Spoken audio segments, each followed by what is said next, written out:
Hi everyone, in today's video I'm going to be showing you how to make pinched earrings. This is a really fun style of earring and I love it because you can make these with any material. You can make them with leather, faux leather, or cork, and you can do single or double layers. That's what I'm showing you here today. I particularly like these because these are more of a narrow earring, and I've done pinched leather earrings before, like these pinched leaves, but they've been kind of that wider style, and I love kind of this long, thin, narrow style of these pinched earrings. I think they're just so super cute. Most of these that I'm showing you today are actually genuine leather. 3 of them are genuine leather, and then this one over here is actually faux leather. Now, there's another fun thing you can do with these earrings, and that's you can hang a charm from them. So as an example, here's this red and yellow one, but then I just took some jump rings and added on this arrowhead charm, and I just connected it before I did my pinch. I connected it to my jump ring, and now I have this really cute, I'm gonna call it a Chiefs inspired fan earring. Now I did the same thing here where I took my blue and red earrings and I added a star to the middle of that one, and that makes more of a, I'm going to call it a 4th of July or patriotic type of an earring. So it's really easy to come in and hang some kind of charms down from your earring, from the jump ring, just to kind of give it something a little more unique for the occasion or a specific theme that you're trying to create your earrings for. So today I'll show you not only how to make the pinched earrings and really how to get that pinch on the top. I think that's where some people struggle the most. And then also as an added bonus, if you stick around to the end, I'll come back in and show you how you can add a charm to your earring. So let's go ahead and get started. Okay, I'm going to make these earrings today on my Cricut machine. So I am in Cricut Design Space. And the first thing I need to do is I need to pull my SVG cut file onto my mat. So I'm just going to come over here to the left and you'll see a number of icons and options. And to bring that cut file that I've already uploaded into my mat, I'm going to click on images. Now, if you haven't already uploaded the file, you'll need to do that before you get started. You can find all kinds of YouTube videos on how to upload a file into Cricut Design Space. I actually have one on my channel too from quite a while back. You could grab that one as well. We're going to click on the images button. And if you don't get this menu right here, just click on it a couple more times and this menu will come up.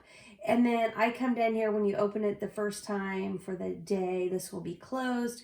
You just need to click on it to open it like this. And then I always click right here for my uploaded files. That's just going to show me what I've uploaded. If you're using one that you've purchased on Cricut Design Space, you would click right here for purchased. Mine did not come off of Cricut Design Space. I will link below to my files, so if you want to use that one, you can. I did find it kind of hard to find a file that has the pinched, the 2 holes for the pinched earring. Now you don't have to have that file. You could just use a regular leaf shape type earring, and then you could punch a couple holes in it. So if you don't have that and you can't find it or you don't want to buy it, but you do have the right shape, no worries. You can just kind of experiment to make those holes.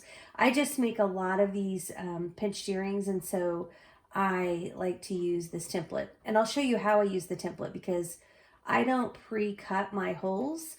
On my pinched earrings, I punch them with a leather punch, and it's really important as you do that that you are getting those placed in the right spot, in the right location.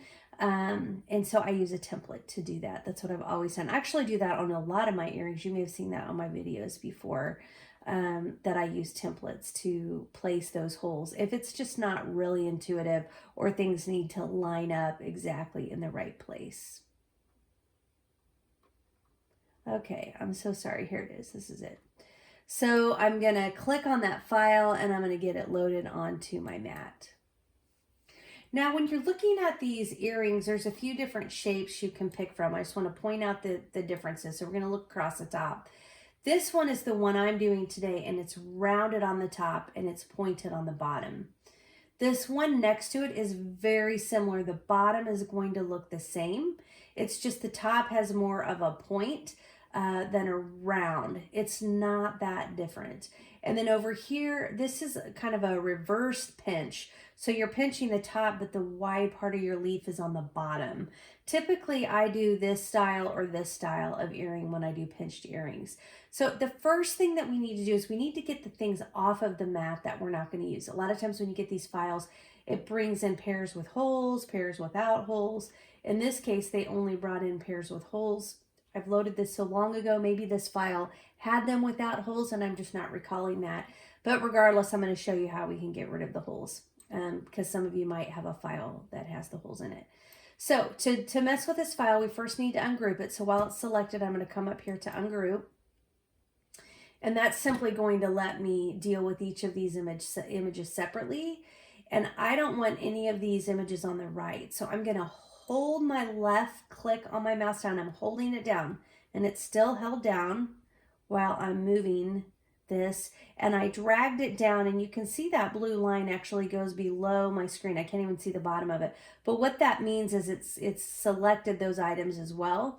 And now that I've selected all the items I want to, I let go of my left click.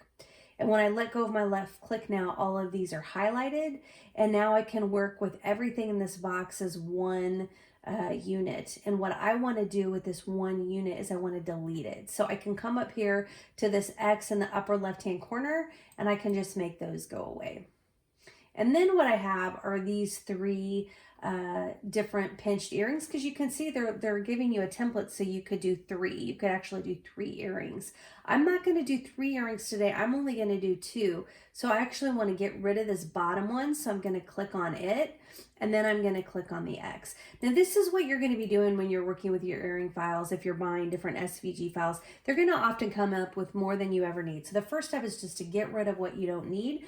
And then I always like to work with just one earring or one, side, one earring. If it's 2 layers, it's both of those layers of that one earring. And then once I get that just how I want it, that's then when I typically would be duplicating that image. So I look at this earring and there's one more thing I want to fix. I do see the holes on here and I know I'm going to make my earrings without these holes. But I'm not going to eliminate them just yet because I'm also going to use these holes to help me make my template. This is going to help me make my template for punching my holes on my own. So the next step, knowing that I'm not going to delete the holes just yet, because if I didn't need a paper template, I would automatically get rid of the holes. I'm going to get this thing resized. So I'm going to pull this earring over on top of that earring, because this is kind of now what my, my pinched earring will kind of stack up similar to this. And I want to get these sized correctly. So I'm going to group these two together because anything I do with the size, I want it to do them, if I make it smaller, I want them to move the same amount of smaller. That is so funny. I cannot think of the word. I'm so tired. So I'm trying to get them resized the same proportions. So I grouped them together and I didn't say what I was doing, but I need to highlight those two. And then I came over here and I clicked in the upper right-hand corner. I clicked on this group button and now those are part of the group. So when I resize this, it resizes them proportionally. That's what I was going for. It's going to resize them proportionally. Okay, but here's where what we're doing today is a little bit different. And this is what I love about these earrings is that we're not going to keep the width proportionate to the height because I want to make these earrings really skinny. And so anytime you want to change, you notice when I move this little button here in the lower right, it's changing the width and the height proportionally of these two items. I don't want to do that. And so when you don't want to do that, you come over here to this lock button and you can click it and see how that lock now looks like it's undone. Once you unclick that and the lock is undone, you can make it wide without taller. You can make it taller without making it wider. Undoing that lock just really lets you do both proportions exactly how you want them. And there's another place you can do this. It's not just down here. You can also undo the lock up here. So if you know there's specific proportions you're going for, you can just come up here and click on the unlock. And you see that padlock is undone, and then you can enter your dimensions up here. And that's how I'm going to do it today, because I know for my width on this skinny earring, I only want it to be 1 inch wide. So I'm going to highlight that and then put a 1 in this box. And now it's made it 1 inch wide. But this is too tall. I don't want it 3.07. So I'm going to highlight that. And I'm going to put in 2.5. And those are the dimensions that I'm going for to make my narrow pinched earring that I'm showing you today. So now that I have this, I'm going to duplicate this.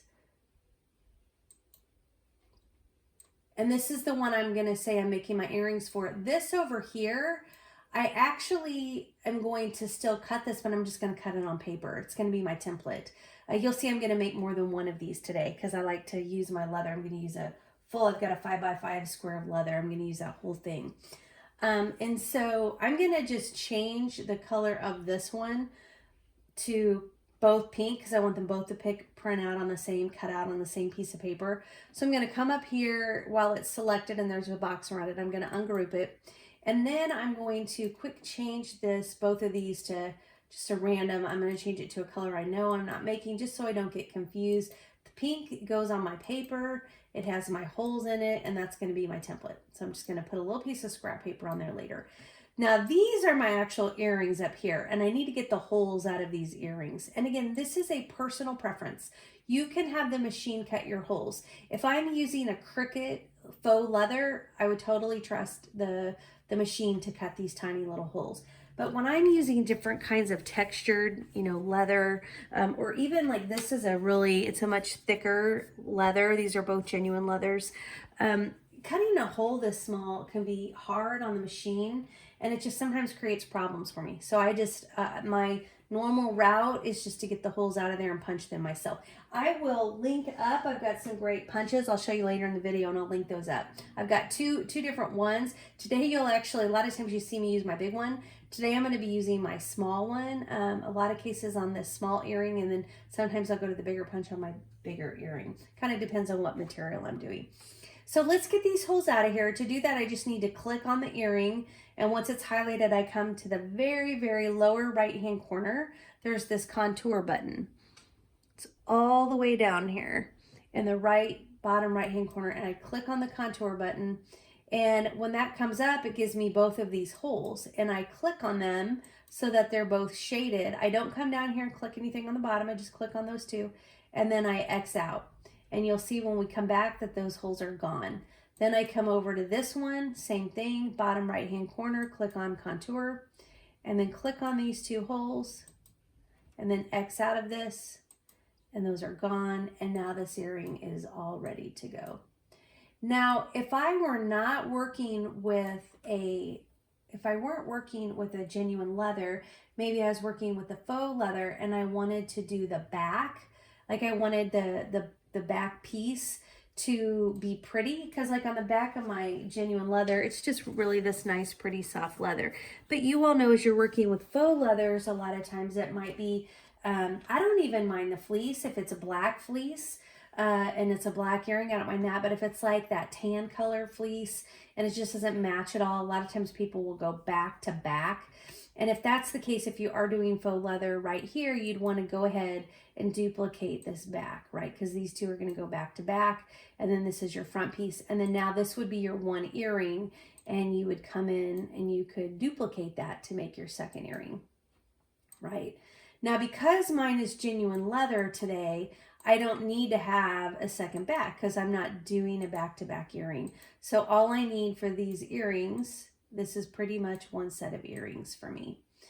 Now, this is where I like to look in and say, what am I making these earrings for? Are they gifts? Because sometimes when you're doing earrings like this, it's good just to use every bit of your material, or at least to be really effective with your material. And I rarely make one pair of earrings. So today I'm working, my smaller piece is this 5x5 square. And so the back piece is this bigger piece. So I'm gonna, which is good because this piece takes more leather, obviously, to the back piece. I want to print as many of these as I can when I do my, my earrings today. So I think I'm going to try to make let's see, if these are 3 inches, how tall? 2.5 inches, and I have a 5-inch. I think I can get too high on a 5-inch, because you'll see what I'll do to get more out of my space. So I think I can do that. I think I'll be able to do, I'm going to copy these. I think I'm highlighting those. I clicked and I highlighted them, and I'm going to start duplicating them. I think to start, I'm going to mark myself with 5. No, I think I'm going to go with, I think I'll go with 5 pair. We'll see what that looks like. So I'm going to click on the makeup button here in my upper right hand corner. This is just my paper template that I'm going to cut. I come down here, you can see the way it lays this in. It's assuming I have a 12-inch piece of leather, but really, like I showed you, I only have a 5-inch. So the first thing I like to do, just to minimize the movement as much as possible, is I like to come in and change my material size. So I'm going to change this to a 6x6. And that's at least doing a lot of the work for me. Now, if you look here, it's showing you that this one goes over the 5, and you know I only have a 5-inch piece. So I've got to pick that up, and I'm going to move that over here myself. But that was way easier than moving all of those over here, since I only have a 5.5 piece. So I love the material size, just getting it close to, you got to pick a little bit bigger than your material. Otherwise, you won't even be able to get in and use space if you pick it too small. I do have 5 inches long, and so this leaves me about 5 inches grace period there. So this looks really good. This looks like it will fit nicely on my piece of leather. And so I can go ahead and click on that continue button. Now, the next thing I'm going to need to do is tell the computer what kind of material I'm using. If I'm using faux leather, I generally pick the shimmer leather option. Maybe what I'll do is come over here to browse material, because you may not have your favorite setup. So I can come up here and just say, let me look at leather off of the drop down menu. And that's going to bring all the leather choices. Now, if you are using, if you're not using a maker today, you won't see all of these. You won't see the garment leather. I have to tell you, I so rarely use these options. So I don't think you're missing out a lot. And then the tooling leather you also won't have on your non-maker machines. But the other ones that I use almost every single day, you have, even if you don't have a maker. So you're going to be good to go in making these earrings, even if you have an older Cricut, as long as it cuts leather. Because if it cuts leather, you can cut genuine leather, metallic leather, shimmer leather, and then also these top two up here. Shimmer leather is the one I almost always use if I'm not using a Cricut brand. If I'm using Cricut brand, I'll use this faux leather paper thin, because that's what their faux leather cuts are super awesome with. Like, you can do really intricate stuff and use that setting.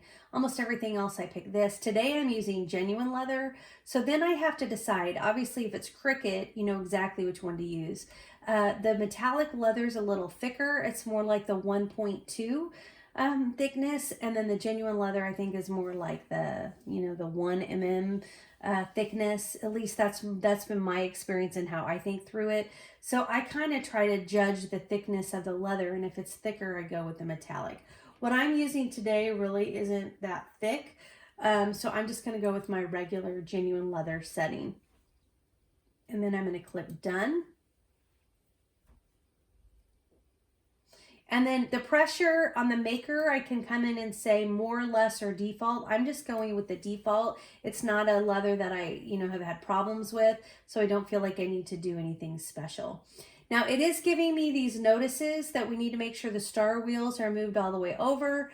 It's telling me that I need to change my blade down here on number 2. Make sure you've got your deep cut blade, your deep point blade in clamp B. So we'll take a look at both of those things, and we're going to get our material ready on the mat. Okay, since I am cutting genuine leather today, I am using my strong grip mat, and that's what Cricut recommends. If you're cutting genuine leather, they say to use the purple strong grip. If you're doing faux leather, you can use the green standard grip mats. So I'm just gonna prep this mat to use. You can see this is not a new mat. And you can even see where I've put leather directly onto the mat and made some big messes here. The important thing when you're making earrings is that your mat is super sticky. And when I say super sticky, a new mat doesn't keep it super stick for more than just a few times. And so what I do, because mats can be really expensive, or they are really expensive, even when you clean them and scrub them down, they still don't really get that super sticky, or I don't find that I get that super sticky back. And so what I do is I use transfer tape. This, I'm just telling you, this is my lifesaver. I do not have problems cutting earrings when I'm using this transfer tape. The question is, what kind of transfer tape do you need to use? And I found I kind of have a formula that seems to work for me. When I'm cutting genuine leather, of which both of these are, I use Cricut Strong Grip transfer tape. If I'm just doing faux leather, or I'm cutting something that doesn't have intricate cuts, like it's just a teardrop, I don't necessarily have to use the Strong Grip. I can come in and I can use like just the basic at Hobby Lobby or Michael's. I can use just the basic transfer tape. It's not the Strong Grip, but it works pretty well. Sometimes if I'm just even doing those simple things like that, I can use the Dollar Tree contact paper and put it down on my mat. But if the cut is getting in there and really cutting fringe or cutting shapes out of the middle, that contact paper just is not sticky enough to hold that material down, and it's kind of like not using a sticky mat. So that's not always the right solution. So today I'm doing genuine leather, so I am using the Strong Grip transfer tape, and I turn this over and I put this onto my mat where my leather is going to go. Now, the great thing about this too is this keeps your mat clean. Like, you would never have this where I use transfer tape. Every once in a while, I don't know if you can tell, I was cutting something and I must have done a change somewhere in my plan, and I ended up cutting further down than I thought, and I only had my contact paper to here. So it got the lower end of these earrings where there wasn't any transfer tape. So it really also helps just keep your mat super clean when you're using some kind of paper, contact paper, or transfer paper on your mat. And so once I put it on here, I do like to really roll it, because that's what helps keep your, it helps keep it down. Now I have lost, I cannot believe this, but I have lost my weeder tool. It's absolutely driving me crazy. It's somewhere. My daughter is making earrings now too, and she keeps taking my stuff. And I'm so excited. I don't complain, because I'm so excited she's having fun. And she's actually selling her earrings. Not on Etsy. She has a really interesting way she's selling her earrings. And sometimes she's selling more than I am, and it just is cracking me up. And I think it's because some of her stuff is marketed definitely to people kind of her age, and she's showing it on Instagram, and I don't do any of that kind of stuff yet. I have so much fun making my earrings and doing my videos. I just started my Etsy channel, my Etsy shop on Mother's Day. That's kind of my Mother's Day gift to myself. So I'm not really doing anything to try to sell it or to market it. That's my problem. I haven't done anything to be found. So she's selling way more than I am. Anyhow, so here's my mat. I've got my sticky side up. I did want to show you one thing here. When you look at this, see how the contact paper isn't wanting to stick right here, because it's just so messy. As soon as your contact paper won't stick to your mat, that's when the solution doesn't work, right? If the contact paper is not sticking, oh shoot, the approach isn't going to work. I still feel okay with it. I'm going to leave it. I think it's probably good enough. When we put this down, I'll roll it some more. Now the next question is, do you put your material down on your mat pretty side down or pretty side up? Well, most of my videos you'll see I say do it pretty side down.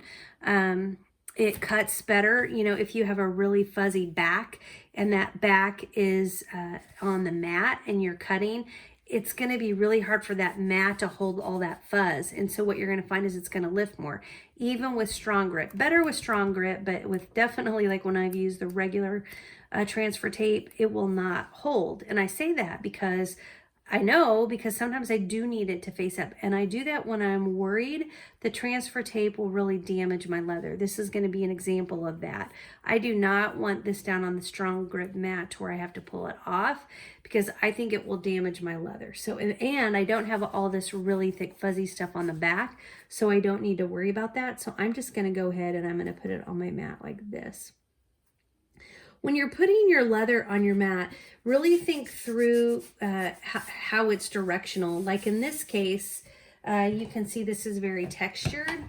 And I could have either had the stripes going across like I do, or I could have them going up and down. And you just want to be intentional with that to make sure they're going in the direction you want. I've done a lot of earrings before where I think I'm doing a vertical pattern and the way I cut it, it's horizontal, and I just don't really like the way it turns out. So I just point that out. It's a good thing to make sure you're paying attention to as you're getting the material ready for your mat. Okay, the prompt did tell us to check on a couple things. One was our blade. Right now, the blade that I have in the machine is the standard blade. Now, if I were cutting faux leather or cork, oh, look at that. I just pushed on that. Look at all that. A lot of fuzz in there. Gotta always make sure you're cleaning out your blades. If I were doing faux leather or cork, this blade would be just great. But today on this project, I'm doing genuine leather. So I always want to give it a push. Just check that blade out. I don't see fuzz on it. So I think it's good to go. So I'm just gonna drop it into this clamp B, and that's all it is. It's so easy to change your blade on your machine. No matter which machine you have, it's easy to change your blade. The other thing it points out is the star wheels. These white wheels are often, you know, all the way over on your Cricut machine, and it kind of helps hold that material down. It kind of has that texture and it holds the material down. The problem when you're cutting leather is those star wheels, the leather's thicker, they go in and they leave tracks, like line tracks. So honestly, I almost am always cutting leather. I just leave them over on the right. But if yours are not on the right, you need to make sure you pull them all over to the side. And then you're ready to go. You can put in your mat, and then you can load it,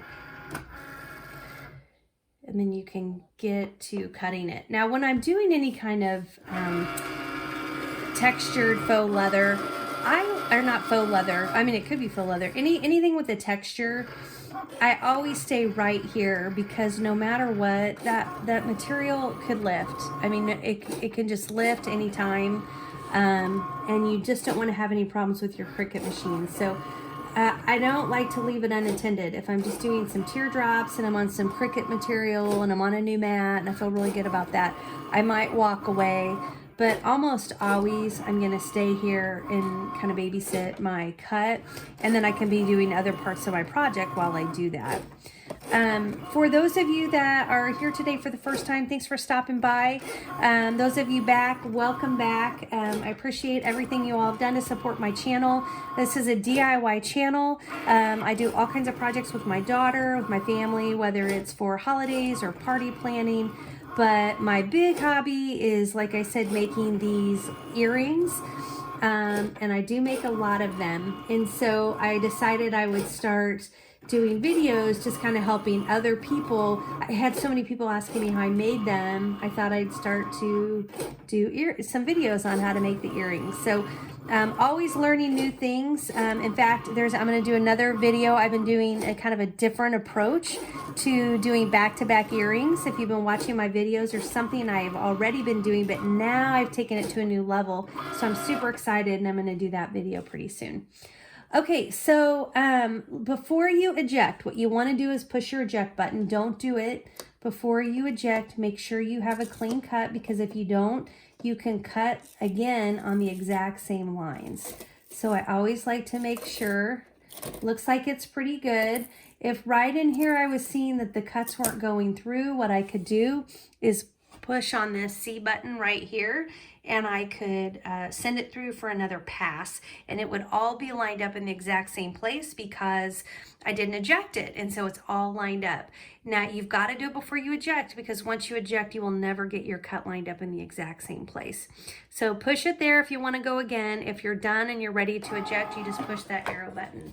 And what you see here is we just have a really Really beautiful cut. I love this texture. I'll link up to my materials too. I did a haul video. This was one of the leathers in my haul video of all my 5x5s, and I've got to go in and reorder. I am loving all my 5x5s. I love how soft the leather is on those, and I love all the textures. So wow, I think those are just amazing. So then next what we need to do is we need to get our leather ready, set up and ready for our back earring. Okay, so now I'm getting ready to cut my back earring. This one is 1, 2, 3, 4, 5, 6 inches wide. So I need to change my material size. We'll go 6x6. And it looks like that's good, and it needs to go down 6 inches, which it does. So I think my settings are good. So I can go ahead and click on continue. And this is still genuine leather, so that's nice. I can use the same genuine leather. I think my pressure is probably okay. I will want to definitely double check to make sure that it cuts through. This is a pretty thick piece of leather. I'm kind of on the fence of doing metallic leather. I should pull that up and you can kind of see it's a pretty thick piece, but I think that's probably pretty similar to what the Cricut is. It's probably about the 1 mm. So I think it's good to go. So I'm going to go ahead and insert this mat into my Cricut machine. I do have the Cricut transfer tape below it, just like I did on the last one, all pre-cut. Now I didn't put any transfer tape down here, and when I rolled this with my Cricut brayer, I only rolled the top where I have the transfer tape. That way this isn't coming down and getting that all in sticky. I make sure I'm only pressing near the top. So then I just continued to cut on this back piece of genuine leather, my back part of these split earrings. So I got a pretty good cut on this genuine leather, although I did fail to do something I always tell you to do, and that is I didn't check my cut before I pushed eject. I hate it when I do that. There was a tiny bit that didn't cut through. It was right on a tip, and it was actually on the back side, not the front side. The front side cut all the way through. It was kind of on the back of that leather, so I did do a little snip on the top point, or actually it's the bottom of this earring point of each one, just to get that cleaned up. Then I went in and I did cut my paper templates because that's what I'm using to punch my holes. And so that's what you see here. I just used a little piece of scrap cardstock to do that. Just remember I colored these as pink. I colored them as pink on my computer and I left the holes in these. And so you can see where those holes are. Trying to get them punched out. There we go. So this is what is going to be serving for my template, are these holes right here. This one's not really punching through real great, so I'll try to push that through there. There we go. Same with that. I can see the hole, but it's just still kind of in there. And of course I don't have my weeder. Okay, so these are what I'm going to use for my templates. And basically I've just got to come back through these pieces and line up my template, and I'm using this smaller hole puncher. This is a leather puncher. I got this exact one on Amazon, and I use the smaller one usually on the smaller holes, and then you can see where those punched right there. Okay, I'll do my other one.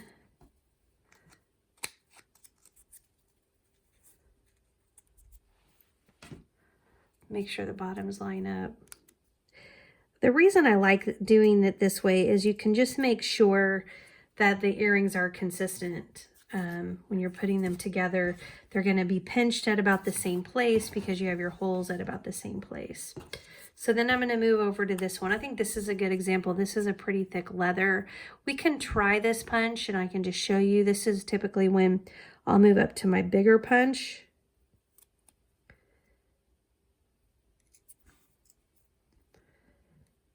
It definitely gets the holes in there, but when you're doing the pinched leather, it's kind of hard to get that jump ring around both holes. And so I think on this back piece, not on the front piece, I never really have a problem, but on this back piece, I just find it's a lot easier if I have a little bit bigger holes there.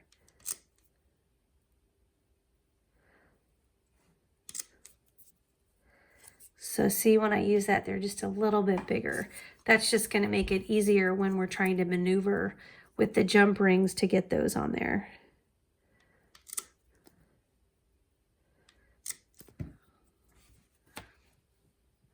Okay, so I've got my tools that I'm going to need to create my pinched top.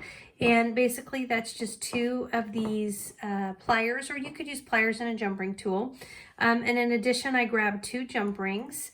And then once we get the pinch done, then we'll go ahead and we'll add hooks onto the top. Now, before we start putting these together, it's really good to make sure you take a look at your leather and do any cleanup. This is a lot harder to do once your earrings are put together. So I like to just kind of go along the edge. If there's any frays, I like to just kind of trim those down, just so that especially when you do the pinch, and kind of pull everything forward, any of those frays are going to be more noticeable. Now, some people really like them because they think it signals, you know, that it's the genuine leather. And so certainly if that's just something you want in the style and you want those frays, you don't need to do this. But I do like to clean mine up just a little bit. And so I'll come through, and the most important thing here is to notice I am not cutting anything at all on the back. I mean on the front. I'm only touching this back layer on the very edge of the back layer that's kind of peeking around to the front. And then after I do this, I'm going to use something that I use on a lot of my leather, and it's really like a leather smoother. It's really one of the best products that I have. And even though it's made for genuine leather, I do use it also on my faux leather because it helps smooth the edges and create a more defined line. So when you're doing a lot of cuts, especially if you have cutouts of the center of a piece of leather, sometimes that cutout isn't very defined if you have a lot of frays. And so I use this this material right here, this burnishing agent. I'll link up to this below. I use it just about on almost everything I do. You can look in the middle, it's kind of goopy like this. I like to stick my toothpick. I actually have these like ridged cocktail toothpicks. You don't have to use that kind. I just like it because it kind of has those ridges in it. It works out really well. And again, I'll link to this all below. But I take this and I run it along the sides. And what this does is it smooths that out for me. And so that I don't have all of those flyaways. Now, I'm not getting this on the front of the leather at all. I'm only running this burnishing agent along the sides of the earring. It doesn't take much time. You'll see it adds another couple of minutes to the process. Now, if you have a cutout on the middle, it's a little bit longer because, of course, you're kind of working into the crevices of your cutout. But just to get around the edges of an earring like shape like this, it's only going to take just a couple of minutes to get that worked all the way around. And if you do get any on the front, I always just wipe it with my finger. Some people pour this out onto a plate and kind of work with it from there. Some people actually stick their finger right into the jar. I just tend to use a toothpick in the jar. It does get frays. Like if you looked at my jar, you'd probably see leather pieces, probably because I don't change my toothpick as often as I should. And so then when I get it wet again, if there's already, you know, black leather or whatever on it, it will kind of come back out. But a great product. I'll link it below if you're interested in that too, as you're working with your leather or even some of your faux leather products. Okay, the first thing we need to do to assemble our pinched earrings is we need to get one of our jump rings open. Now, I use the kind of a bigger size of jump rings. I like the smaller ones a lot of times when I'm doing earrings and dangles. But when you're working with pinched leather, you have a lot of leather to get through this jump ring. And so unless you're working with something really thin, it's probably not going to fit. And so I've grabbed this jump ring with the opening at the top, and then I took it and pulled back. Don't ever open side to side. Open back like this. That helps the integrity of your jump ring. You don't want it to break or get You don't want it to break or get worn down. Okay, so then you are going to put the left hole onto your jump ring like this, left hole. Then you're going to take the front one and put the front hole on your jump ring. And there's different ways you can do this. I'm just showing you, this was a hard technique for me to get down when I was first learning to do pinched earrings. So I'm just going to tell you how I do it. There's a lot of different ways and maybe better ways even, but this is how I do it. So both left holes are on the hook. Now I'm taking the front earring and I need to get the right hole through that jump ring. So this is where sometimes I'll see, oh, you know what? I'm going to just open this jump ring. I'm going to pull it a little more forward. You do have to open your jump ring probably more than you normally would. And now I'm going to move this around because I need to get the right hole through the jump ring. I see it coming through. Okay. So now the right hole is through my jump ring. Now I need to get the right hole of the back earring through my jump ring. So I'm just going to, this is the hard one, I find. There we go. I got it. The right hole. Okay. So now I've got my jump ring. I've got it through and I'm going to kind of close my jump ring. I'm not done, but it's going to fall off. This is, I think, the most frustrating part of this is they start falling off. So I'm just going to kind of close it. Right now, this isn't a pinched earring. It's just pretty much a stacked earring. This is where people then get kind of stuck thinking, wait a minute, this isn't pinched at the top like it's supposed to be, but we still closed it because it's going to help us kind of operate and maneuver. Now, I do want to go ahead and grab my hook and I'm going to open my hook. Now, the reason I want to do that is I want to have it open for when it's time to put it onto my earring. And so to open these hooks, if you haven't ever done it, you kind of lift the ball and that will show you, it's important for you to know, here, I'll turn it upside down so I have gravity on my side. If you turn it upside down or you lift the ball, you can see where the actual opening is on this hook, right? It's also got, in a sense, a jump ring at the bottom. So just like you open jump rings, you want to hold this so that your pliers is straight up and down on the right side and then pull down on the other side, whichever side is open, pull that forward. And then now you've got that hook open. Okay, that's how you work with these. So I just wanted to have that open because I'm going to need to put that onto my earring and it's just going to make one step already done. All right, so now I've got this earring. I want to pinch it. This is the one that I already have like this. I'm going to pinch the top like so. This is how we like these to look, right? And once I do that, I'm going to, it's kind of easier to do with my pliers. I'm going to grab this with my pliers and actually, pull it to the front.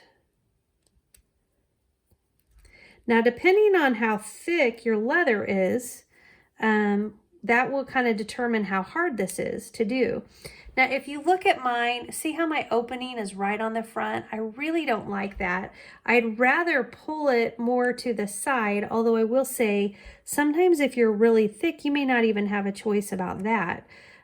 Because otherwise it'll be trying to go in the hole and you don't want the opening to be in the hole if it's not closed. I hope I'm making sense. Okay, so I'm still open right here.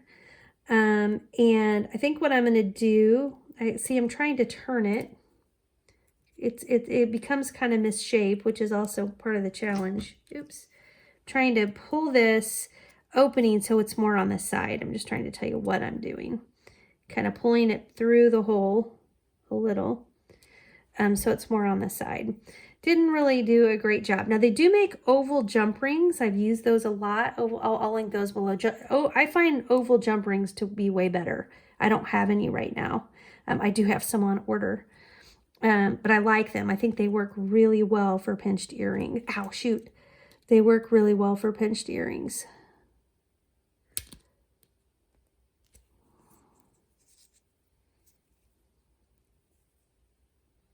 And I'm only bringing this, like I could redo this a whole bunch of times.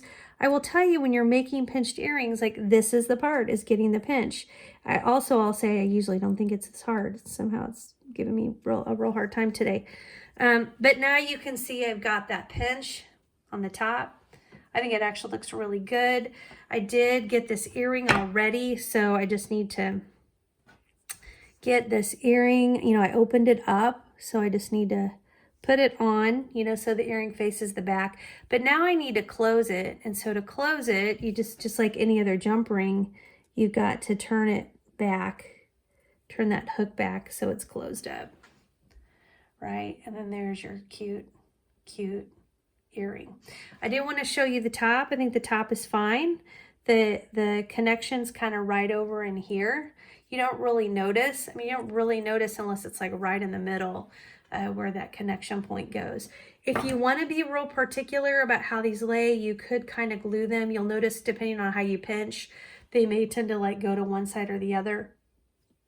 I've done a little glue before, like the Arlene's fabric glue, or I'm trying to think of the other glue I use all the time. Can't even think of the name of it. I can link that below too, but that you can do a little bit of glue. All right, let's do one more, because this is the part that people struggle with, is getting the pinch on. So maybe we'll see how this side goes. That side gave me kind of a little bit of a problem, but it is pretty thick leather. All right, so I'm gonna get my split up at the top, just like we do for all jump rings, and pull back, not side to side, but back pretty wide, because on these kind of earrings, you got to go wide. Left hole first in the back, right? Left hole in the front. Then right hole on the front, get that back into that jump ring. Okay, we got that. Now I got to get the back right hole onto the jump ring. That's always, I think that's always the hardest one. Sometimes I have to change the shape of the jump ring a little. Looks like we got it. I'm gonna turn it. And so if I were to line this up right now so that the opening of the jump ring is directly in the middle, keep in mind when I pull that over to the front, the opening of my jump ring is right in the front, and that's not what I want. So this is where, if you do want to kind of move things around, manipulate them, it's kind of a good place to do it. I'm squeezing them to line them up, right? I'm just squeezing to line up. Now, when you close them permanently, they probably won't close exactly like you would normally close a jump ring.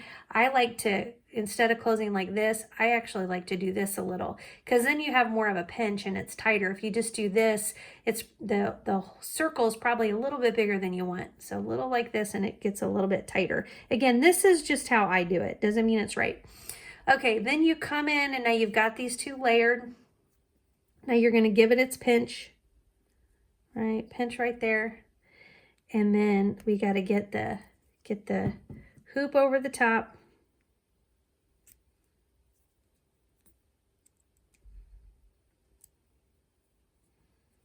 That circle in there.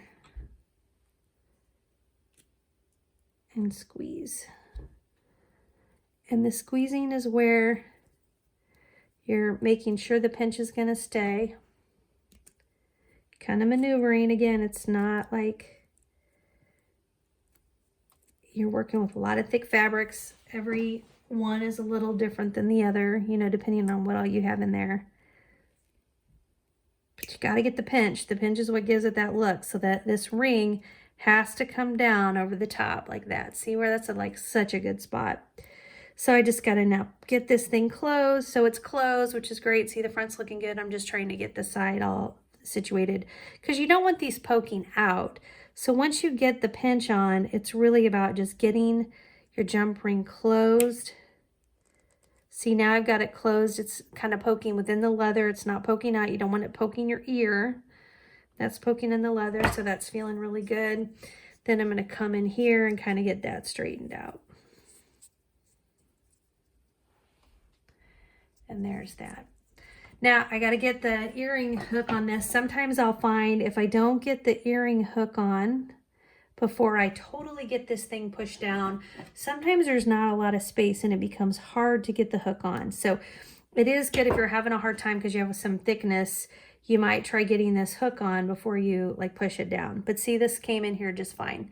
I was able to tuck that hook right into here, and now I need to just close that on my fish wire, close that hook, and that's that. They're just so, these are just so cute. Now I want to show you really quick what inspired me to make this narrow one. These are the earrings that really inspired me to go back and make some of these more narrow type of pinched earrings, just because they're, first of all, they're so cute. And I've done a lot of these, even the same colors like that I'm seeing here. I've done a lot of these same colors before. And I just don't know that mine were really narrow, and I loved the look of these narrow earrings.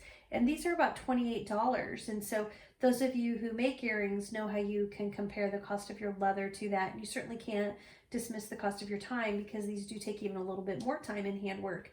But again, this is just what inspired me to come back and kind of rethink how I was doing my teardrops, and to do kind of a thinner, more skinny version of that as well. Okay, so I told you if you stuck around, I would also show you how to do the charms. So it's going to start off in the same way, in that we need to get our jump ring onto our earring, onto our pinched earring. Where it's going to be different is we need to handle the charm before we start to do the pinch, right? Because once we do the pinch, anything we do would be in front of the earring, and we kind of want them to dangle on the inside of the pinch. So we are just getting this placed onto the material, onto the earring, just like we did before. And we've got both sides on. I'm going to kind of close this up like we talked about. This is really going to help too, because now that we're going to be adding a charm, notice when I, see if I can get that into focus, when I pull this up, it's nicely closed, but it overlaps a little, just like I told you I like to do. Okay, now we're not going to pinch yet, because we're going to want to dangle this from here. We're going to kind of push this back just a little to give us a little more leeway and slack here, because we want to hang that chain down. Then we can go back and work on pushing that. Now, to do these dangles, I like to use the small jump ring. So probably like the 4 mm. The ones I've been using so far are like the 6 mm. But you can have a really big loop, like even a 6 mm. It's kind of hard to pinch around. So we got to do these smaller jump rings to dangle if we're going to dangle a charm down. Or that's what I find. Again, it doesn't mean it's the right way. It's the way I do it. So I like to use the 4 mm here. This actually looks like this one, even out of the bag, wasn't closed very good. So I'm just going to try to get that pushed more together. You definitely don't want your charm to fall off. Okay, so there's 2. I'm going to add a 3rd dangle right here. And there's my other 2. And then this is where it would be really nice if my charm could fit on this. Well, yeah, well, actually it might. The charm is so thick, I didn't really feel like it would fit on this small one. Let's see. I don't think it will, but we're going to try. It'd be nice just to have all smalls. The one that I showed you earlier had a big one, just because this is so thick. The hardware on the charm is so thick. Actually, I think this looks just fine. Okay, so I've got 3 jump rings on my charm, and I need to now connect that to this up here on the top, on this top jump ring. So I'm just going to open one more jump ring, and got to squeeze tight. These are so tiny, sometimes I'll drop them. I got to get it onto my leather, which it is, and then I've got to get this jump ring onto that jump ring.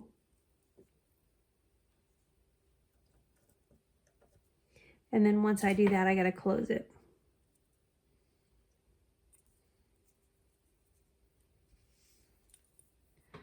Okay, so now you see that hanging, and now you see a lot of this jump rings in the front. That's not going to stay there, because remember, we got to kind of push that back into the hole. So I'm pushing it back into the hole. So now that it's back here, that's where I need it, because when I pinch this earring, I need that jump ring to come over the top. So now I've got this is hanging here really nicely, right? This is all flat. Now I'm going to come in here and pinch this earring like so. And then this will then come over the top. I like to do that with my pliers.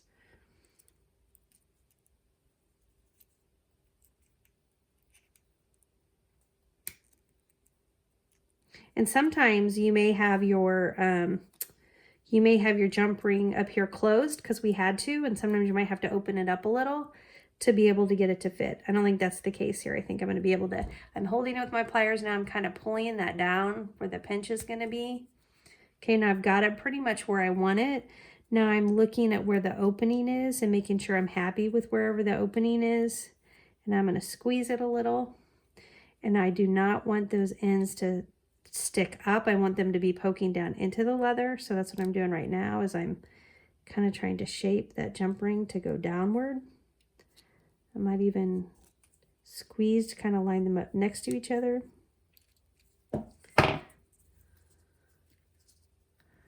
And then now there's my pinched earring, right? I still got to get my hook on it. So, and if you wanted that to hang down further, you just add more jump rings. And if you like the big jump rings, you can make the jump rings on the bottom big. You just don't want the top ones. Like I've done the 6mm on the top. You can do it. It's just kind of tight in there if you have a 6mm jump ring and you're trying to close this pinch and you've got a big 6mm jump ring in there. Hey, this is a good example. I got it in, but of how sometimes it's good to get that hook on there before you actually do your pinch, because it just gets so tight that it's hard to come in and add things, even as small as a hook. But we did fine. And that's it. So super easy to come in and do charms. I'll link these arrowheads below. I'll link the stars below. There are so many cute charms you can do. Again, a lot of times these are so classic, you don't really need charms for them. But if they are some kind of spirit type thing, like it's a sport earring that you're trying to show, you know, sports spirit, or it's a holiday earring, and so you might want to add a little snowman. Like in those cases, sometimes these charms are really cute. They definitely don't need charms because they are so just simple and classic that they're just perfect on their own. It's just one more thing you can do just to add a little bit of interest. Okay, so I hope you found this video about pinched leather earrings to be helpful. Again, any material works great: cork, faux leather, and genuine leather. And it's really fun for some occasions if you do want to add charms. That's something you can do pretty simply as well. This particular video focused on the narrow pinch leather earrings. Of course, you can do the more traditional wide ones, and those are super cute too. If you found anything in the video today to be helpful, I just would love it if you would take just a second and tap that thumbs up button. And if you want to watch more of my videos, please take just a second and tap that subscribe button. And if you hit the bell, you can get notifications anytime I post a new video, and that way you won't miss anything. Thanks so much, everybody. Bye-bye.